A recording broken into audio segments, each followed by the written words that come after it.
Dans cette deuxième partie du chapitre 1, Interaction fondamentale, on va rentrer dans le vif du sujet puisqu'on va chercher à comprendre quels phénomènes sont responsables de la cohésion de la matière, donc quel type d'interaction favorise cette cohésion. On va voir s'il existe différents types d'interactions et surtout à quelle échelle elles vont pouvoir agir, ces interactions. Donc on a déjà fait une approche par étude documentaire en classe. Cette vidéo a pour but de vous faire prendre des notes sur les notions à retenir sur ce chapitre. On va donc revoir que la cohésion de la matière résulte de 4 interactions fondamentales. Je rappelle simplement qu'on parle d'interaction lorsque deux systèmes A et B sont présents et qu'ils exercent l'un sur l'autre une force. C'est parti. La première interaction qu'on va voir ensemble, c'est une que vous connaissez déjà, c'est l'interaction gravitationnelle qui est gérée par les lois de Newton. Donc si on considère un astre A et un astre B qui ont donc une masse MA et une masse MB, ils sont séparés d'une distance D et ils exercent l'un sur l'autre, ces astres, deux forces. Donc une première force, alors là j'attire votre attention sur la notation, je modélise cette force, souvenez-vous, par un vecteur. Donc ce vecteur, il s'appelle, enfin on le note grand F de B sur A, c'est pas anodin, c'est que là on considère la force qu'exerce B sur A, d'où cette notation. Et notez bien que le point d'application, il est bien situé sur A, parce que c'est A qui subit cette force. Et notez également que ici, le vecteur est noté comme ceci, il ne faut pas oublier, parce qu'il ne faudra pas confondre après avec la norme et le vecteur. Bon, ça ce sera plutôt pour l'année prochaine, mais je préfère quand même vous le préciser. Et je peux modéliser aussi la force qu'exerce A sur B, donc encore une fois, c'est A qui exerce une force sur B, d'où la notation A sur B. C'est B qui subit la force, donc c'est normal que le point d'application soit sur B et pas sur A. Alors, voyons les caractéristiques de cette force d'attraction gravitationnelle. La direction déjà. On constate que les deux forces ici sont portées par une même droite. En tout cas, ces deux vecteurs force sont portés par cette droite définie par une droite qui relie les deux centres attracteurs. Donc on peut résumer en disant que c'est une direction qui est définie selon la droite AB.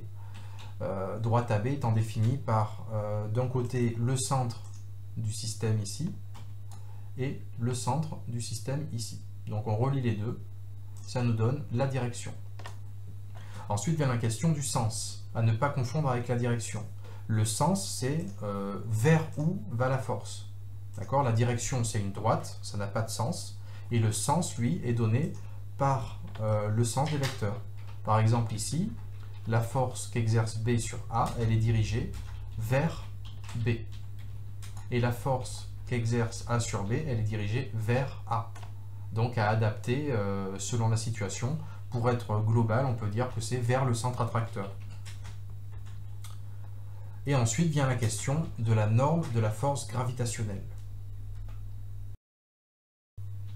Alors pour la norme, au lieu de vous donner la formule comme un barbare, on va essayer de comprendre un petit peu sa construction. Donc voilà une animation que vous pouvez trouver sur internet, le lien est disponible dans la description de la vidéo. Alors, regardons l'évolution de nos vecteurs force en fonction des paramètres qui sont la masse des systèmes considérés, donc le satellite et une planète Mars par exemple, pour l'instant, et également la distance qui sépare les deux. Alors voyons voir, ici j'ai des curseurs qui vont me permettre de faire évoluer ces paramètres. Ici par exemple la masse de la planète, je vais la faire augmenter en bougeant le curseur et regardez de quelle manière évolue le vecteur force. On voit que la force est de plus en plus importante puisque je rappelle que la longueur du vecteur est proportionnelle à l'intensité de la force. Donc voilà pour l'évolution en fonction de la masse de l'astre. Si je modifie maintenant la masse du satellite, on voit également que la force est proportionnelle à la masse du satellite. D'accord ? Donc proportionnelle aux deux masses, c'est ce qui va expliquer que l'intensité de cette force va être finalement proportionnelle au produit des masses. Si je regarde par rapport à la distance qui sépare les deux, si j'augmente cette distance, on constate au contraire que cette force diminue. Ce qui voudrait dire que cette intensité est inversement proportionnelle à la distance. Plus la distance augmente, plus la force diminue en intensité. Je peux maintenant vous dévoiler en intégralité cette animation. On y voit apparaître l'expression littérale qui nous permet de calculer la force, et on se rend compte effectivement que cette intensité est bien proportionnelle au produit des masses et inversement proportionnelle au carré de la distance. Alors pourquoi cette notion de carré est importante? En fait, ce carré va faire que l'impact de la distance va être encore plus intense sur le calcul de cette intensité. Qu'est-ce qu'on constate aussi? On fait le lien un peu plus facilement entre la longueur de ces vecteurs, de ces vecteurs force, et l'expression littérale. On voit vraiment que l'intensité est la même, le ressenti d'attraction gravitationnelle sera le même pour le satellite et pour la planète, ce qui n'est pas vraiment intuitif, quoi. En fait, le satellite attire autant la planète que la planète attire le satellite. On peut maintenant compléter notre trace écrite. On se demandait comment calculer la norme de la force gravitationnelle, donc je rappelle la formule. On n'oublie pas de préciser les unités. Les forces sont toujours en newton. Les masses, pour que les forces soient en newton, elles doivent être absolument en kilogrammes, vous ne plantez pas là-dessus. Et les distances doivent être en mètres. C'est les unités du système international, vous n'avez pas le droit de faire autrement. Et on donnera bien sûr systématiquement la valeur de la constante gravitationnelle universelle. Alors sur cette nouvelle application, on va voir un petit peu comment se comporte l'interaction électromagnétique. Donc déjà, vous voyez que les systèmes qui sont utilisés pour la modélisation sont différents. On ne considère pas la masse des astres, on ne va pas s'intéresser à ça. Mais par contre, on voit bien ici qu'ils ont mis en évidence les charges des particules qu'on considérait, ou des ions. Donc ici, j'ai donc un ion chlorure, un ion sodium, et on constate que, comme tout à l'heure, il y a une attraction entre les deux. On voit l'intensité qui augmente progressivement au fur et à mesure que la distance diminue, jusqu'à ce qu'ils finissent par se coller l'un l'autre. Et on peut voir d'ailleurs qu'ici, les séparer n'est pas chose facile. Il faut lutter pour séparer ces particules. Donc voilà ce qui se passe si j'ai deux particules de charge opposée. Maintenant, on peut regarder ce qui se passe si, par exemple, j'ai deux ions sodium, Na+. Là, on peut voir qu'il y a une répulsion entre les deux particules. Vous voyez, j'essaie de les faire coller, je ne peux pas, elle fuit. Oh là là, elle n'est pas contente, elle n'aime pas. On peut voir également que lorsque je rapproche ces deux systèmes, l'intensité de l'interaction augmente. Donc ce qu'il faut retenir, c'est que le comportement n'est pas le même si j'essaie d'approcher deux charges de signe opposé et deux charges de même signe. Pareil, si je prends deux ions chlorure, je vais essayer de les rapprocher, et là on constate que comme tout à l'heure, la deuxième particule fuit lorsque j'en rapproche une. Et on voit encore une fois que l'intensité est inversement proportionnelle à la distance qui sépare les deux systèmes. Donc on a un comportement qui est quand même proche de la force gravitationnelle. Donc on va modéliser ça sur papier, cette différence de comportement. Donc on va considérer un système A, un système B, de charges QA et QB séparés d'une distance D. Si les charges sont de même signe, on a vu qu'il y avait répulsion des deux particules. Voilà comment ça se modélise sur papier. Je représente les vecteurs force, qui modélisent en fait cette interaction électromagnétique. J'ai ici la force qu'exerce A sur B. Voilà pourquoi le point d'application est sur B. Et la force qu'exerce B sur A. Et on voit que les forces vont induire un mouvement qui vont avoir tendance à éloigner les deux systèmes. Voilà. Et si je considère deux autres systèmes, bon, un système A, un système B, toujours charge QAQB. Par contre, si les signes sont opposés, on a donc une attraction et les vecteurs force vont avoir tendance à se rejoindre. Toujours avec la modélisation F de B sur A et F de A sur B. Donc ça c'est intéressant parce qu'on va voir dans les exercices et dans les activités, si ce n'est pas déjà fait, que c'est vraiment ces interactions électromagnétiques qui vont être responsables de la cohésion de la matière à l'échelle atomique.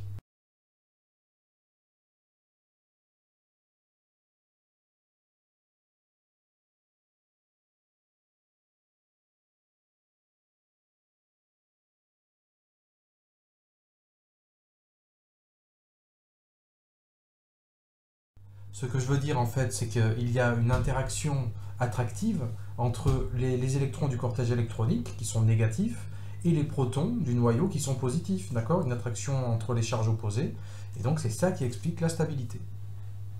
Comme pour la force gravitationnelle, vous devez être capable d'établir les caractéristiques de la force électrostatique. Donc vous voyez ici que j'ai représenté les deux situations, le cas d'une répulsion ici en rouge et en vert le cas d'une attraction. Donc la direction, dans les deux cas ce sera la même, c'est un peu comme dans la force gravitationnelle, ça va être selon la droite qui relie les deux systèmes par rapport à leur centre de gravité. Donc on peut dire selon la droite AB. Pour le sens, eh bien, comme vous avez compris, ça va dépendre de quelle force on parle, et puis en plus de la situation, est-ce que j'ai deux charges opposées ou deux charges de même signe. Et ensuite vient la question de la norme. On a vu que ça évoluait de la même manière que la force gravitationnelle, donc l'expression ressemble fortement, hein, sauf que ici, tout à l'heure on avait la constante gravitationnelle universelle, ici c'est ce qu'on appelle la constante de Coulomb, dont on vous donnera la valeur évidemment, s'il y a besoin. Ensuite, ce n'est pas proportionnel au produit des masses, mais au produit des charges des deux systèmes. Charge étant exprimée en coulomb, d'accord? Le coulomb qu'on retrouve dans l'unité de K, donc c'est important. Et toujours la distance en mètres ici, puisqu'on voit que dans l'unité de K, on a du mètre carré, c'est normal parce que D est au carré, donc ça fait du mètre carré. Mais on reparlera de ce problème d'unité éventuellement en classe. J'attire votre attention sur les valeurs absolues ici. Vous pouvez effectivement avoir des charges positives ou des charges négatives, mais l'intensité d'une force, par définition, c'est une grandeur qui est positive. C'est un nombre qui quantifie la force. Il n'y a pas lieu d'avoir un signe négatif.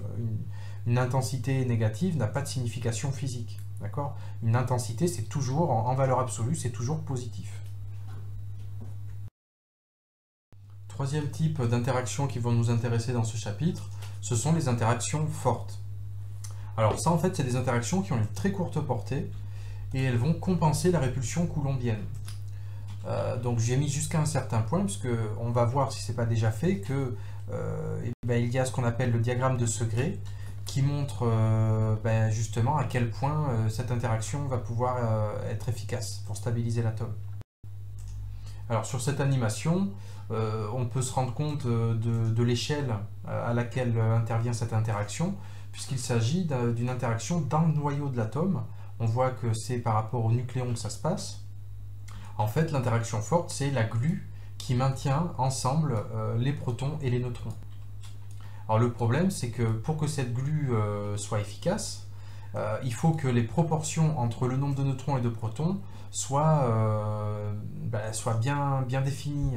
C'est-à-dire que, comme on a vu dans l'activité sur le diagramme de Segré, il faut qu'il y ait des proportions à respecter pour que l'atome soit stable. Si la proportion n'est pas respectée, eh bien l'atome est radioactif et il va rayonner et il va se transformer de manière à se stabiliser. Donc pour la trace écrite, vous pouvez tout simplement écrire voir document diagramme de Segré, on aura assez détaillé ce principe-là dans l'activité. Et puis vous notez quand même que seuls les noyaux qui appartiennent à la vallée de stabilité possèdent un nombre correct de protons et de neutrons. J'aurais pu mettre une proportion correcte, et donc ils n'ont pas besoin de se transformer. Les autres sont radioactifs, et donc ont besoin de se stabiliser en se modifiant. Quatrième et dernier type d'interaction dont on va parler, ce sont les interactions faibles. Celles-ci ont une très courte portée, comme les interactions fortes.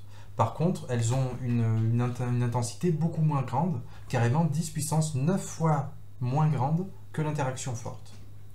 Et elle est responsable, cette interaction, de ce qu'on appelle la radioactivité bêta, qui intervient par exemple pour le carbone 14.